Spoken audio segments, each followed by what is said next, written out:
सिद्धांत आप सभी जानते हैं कि बुद्धि पशु पक्षी से हमें अलग करती है।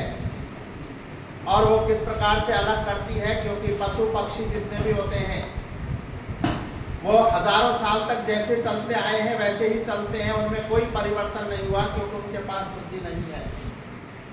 बुद्धि के द्वारा ही हम अपना विकास कर सकते हैं और बुद्धि के द्वारा ही विकास करते हैं, क्योंकि बुद्धि क्षमताओं का विकास करती है, कार्य करने की पद्धति का विकास करती है।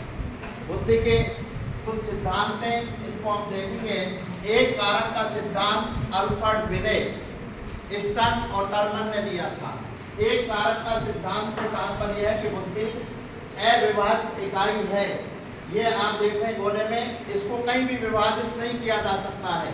बुद्धि अविभाज्य इकाई है, इसे किसी प्रकार से विभाजित नहीं किया जा सकता। जिसने विज्ञान सब्जेक्ट को पढ़ा वो वैज्ञानिक बना तो पूर्ण रूप से वो अविभाज्य इकाई के रूप में उन चीजों को सीखा। तो इस प्रकार से बुद्धि अविभाज्य इकाई है। लेकिन आगे जाकर के जो कारक सिद्धांत दिया स्पीयरमैन ने, उन्होंने कहा कि बुद्धि अविभाज्य नहीं हो सकती है। बुद्धि को दो कारकों में बांटा गया है।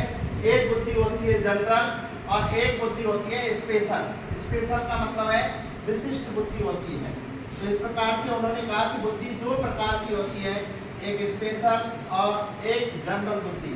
जनरल बुद्धि सामान्य योग्यता रखते हैं। सामान्य योग्यता जो वंशानुक्रम से चीज आती है, जो डेली के काम हमारे लिए आती है, वो सामान्य योग्यता वाली बुद्धि होती है। और विशिष्ट योग्यता जो वातावरण से अर्जित करके, कौशलों के माध्यम से अर्जित करके जिस बुद्धि को तैयार किया जाता है, निर्माण किया जाता है, वो स्पेशल बुद्धि होती है। जैसे आप बीएड के क्षेत्र में अब स्पेशल बुद्धि आप बढ़ा रहे हैं ट्रेनिंग लेकर के, तो इस प्रकार से ये विशिष्ट बुद्धि हो जाती है। स्पीयरमैन ने ही फिर आगे जाकर के त्रिकारक का सिद्धांत दिया, क्योंकि इसमें ये रहा कि दो कारक के सिद्धांत के माध्यम से बुद्धि दो प्रकार की हुई, सामान्य और विशिष्ट बुद्धि।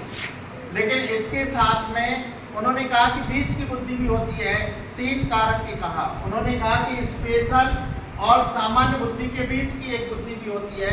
कभी कभी व्यक्ति ऐसा होता है कि ना तो अधिक सामान्य होता है और ना ही विशिष्ट होता है, उस स्थिति को बीच की स्थिति होती है, उसको उन्होंने जी और एस के बीच की स्थिति को बताया है। तो ये त्रिकारक सिद्धांत स्पीयरमैन का ही है। बहुकारक का सिद्धांत कि बुद्धि एक कारक से नहीं, ये तो बहुत सारे कारक होते हैं, अलग अलग कारक बने हुए होते हैं। और इस प्रकार से उन्होंने ये आप देखेंगे इसमें, इस प्रकार से उन्होंने इस बुद्धि को बहुकारक के रूप में बताया। ये बुद्धि बहुकारक, अनेक कारक होते हैं। जिस समय जिस कारक की जरूरत पड़ती है उस समय वो काम करता है। यदि भाग देना क्या है तो भाग देने के कारक काम करेगा। यदि कहीं भाषा में हमको कोई चीज बोलनी है तो वहां पर बुद्धि का वही पार्ट काम करेगा। यदि कहीं पर हमको बोलने की जरूरत है, वाक्पटुता की जरूरत है, तो वहां पर वाक्पटुता का ही कारक काम करेगा। इसलिए बुद्धि तीन कारक में नहीं होकर के बहुकारक के अंदर पाई जाती है। ये थॉर्नडाइक ने इस बात को कहा।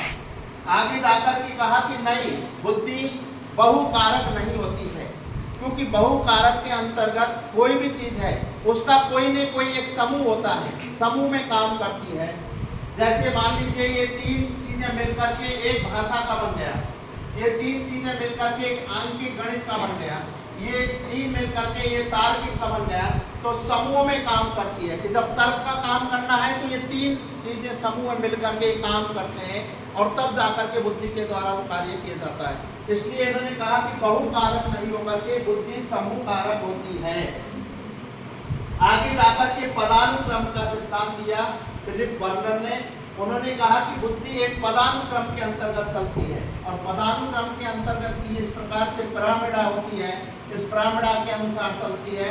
इसमें सबसे फर्स्ट होता है, यहाँ पर जाकर के हम देखेंगे बुद्धि का मूल कारक होता है जो है, और नीचे होता है लघु समूह कारक होता है। लघु समूह कारक होता है, ये होता है मुख्य समूह कारक होता है, और तीसरा होता है सामान्य कारक होता है। ये तीन कारक कहा इन्होंने पदानुक्रम में कि ये तीन क्रम में चलते हैं पिरामिडा में, कि पहले सामान्य कारक बुद्धि में जब कोई काम करते हैं तो सामान्य कारक हमारे अंदर आते हैं। फिर उसके विशिष्ट बिंदु आप देखते होंगे कि उसके बिंदु हमारे दिमाग के अंदर बनते चले जाते हैं, और बिंदु बनने के बाद में लास्ट में जाकर के लघु समूह कारक बन जाते हैं। मतलब वो काम एक लाइन के अंदर बन जाता है। जैसे बुद्धि की मैंने बात की थी, तो ये बुद्धि एक लघु समूह कारक बन गया सिद्धांतों का। मुख्य समूह कारक ये पॉइंट्स आपके बन करके आए हैं, और इनमें एक एक में अंदर के एक कारक सिद्धांत क्या कह रहा है, दो कारक क्या कह रहा है, बुद्धि की सामान्य जानकारियां प्राप्त होती है।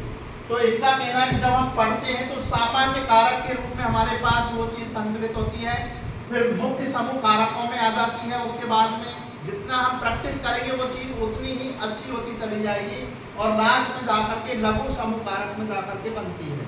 तो इन्होंने पदानुक्रम की बात की है। इसके बाद में सातवां है त्रिविमीय कारक। ये गिलफोर्ड ने दिया था, और गिलफोर्ड ने तीन चीजों को बांटा। उन्होंने कहा कि कोई भी चीज है उसकी विषय वस्तु होती है, विषय वस्तु के बाद में दूसरी संक्रिया होती है, और तीसरी उत्पादन होता है। अब इन्होंने ये कहा कि विषय वस्तु जो है वो 4, संक्रिया 5 और ये 6, इस प्रकार से 120 कारक बताए हैं।